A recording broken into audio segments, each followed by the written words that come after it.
by this Audi A4 and you would be hesitant to call it all new. Yes, it doesn't look all too different from the older one, but spend a little time and you'll see the changes. It's visually a lot wider, something that's enhanced by the larger, protruding, more textured grille and the sharply cut new headlamps. The lines are a lot more pronounced, especially down the sides. The rear looks familiar, though the new multi-layered LED tail lamps and their swiping indicators set it apart. The outside may remind you of the old A4, but the interior resembles the new Q7, which is really impressive. There's a choice of beige and black or all black leather upholstery, the standing MMI screen is very well integrated, and yes, there's even Audi's fancy virtual cockpit digital instrument cluster. Material quality, as ever with Audi, is just superb, and a small but consequential thing to note is the use of thick, rich-feeling slabs of wood on the dash and the doors that really make this cabin feel plush. Other nice bits? Sure, the haptic buttons that preview their function when you run your fingers over them are a stylistic and cool touch. There's a wireless charging pad for QI-compatible phones, the infotainment system comes factory-fitted with Android Auto and Apple CarPlay, and the touchpad for the telephone system makes it easy to enter commands on the go. The front seats are much better contoured than the previous A4s and are more comfy over long distances as a result. Moreover, it's really easy getting comfortable behind the wheel, thanks to a great driving position and good all-round visibility. Now to the engine. In the new A4, the 1.8 has been replaced by a 1.4 turbo petrol unit that makes 150 horsepower and 250 Newton meters, numbers that are a bit down from the older car.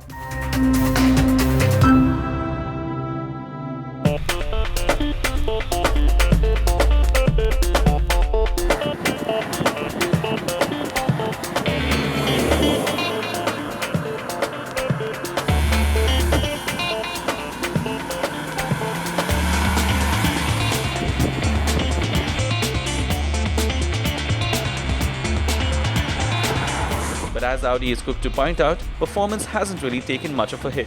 This car's 8.5 seconds 0 to 100 kph time is just 0.3 seconds behind the old cars. What's helped here is the 95 kg weight reduction and the use of a 7-speed dual-clutch gearbox instead of the old car's CVT.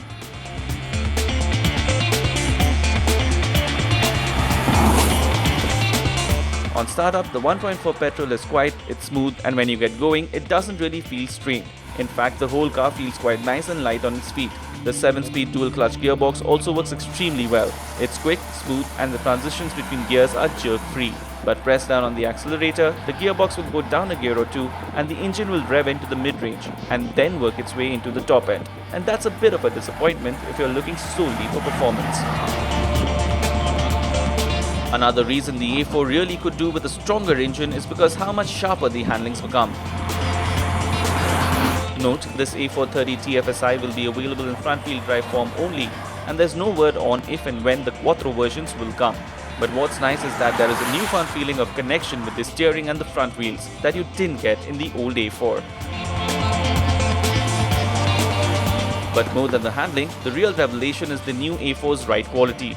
Audi has raised the A4 for India, but it's not come at the cost of handling or stability. The A4 still feels poised, but you don't get the unnecessary up or down movement which you get in other cars, which have been raised specially for India. Bump absorption is first rate, and what's also good are the 17-inch Hankook tires. They are chunky, so they absorb everything, even at low speeds, very well. For passengers in the rear, Audi has managed to liberate a lot more room in the back with lots of legroom and headroom on offer. However, the seat is best for two. The high center tunnel will make life difficult for the middle passenger. Audi will launch the new A4 in India in early September. At launch, the A4 will solely be available with the 1.4 petrol engine, though a more powerful 2-litre diesel engine will join the range in the months to come. Expect prices for the A4 to start at 36 lakh rupees ex-showroom.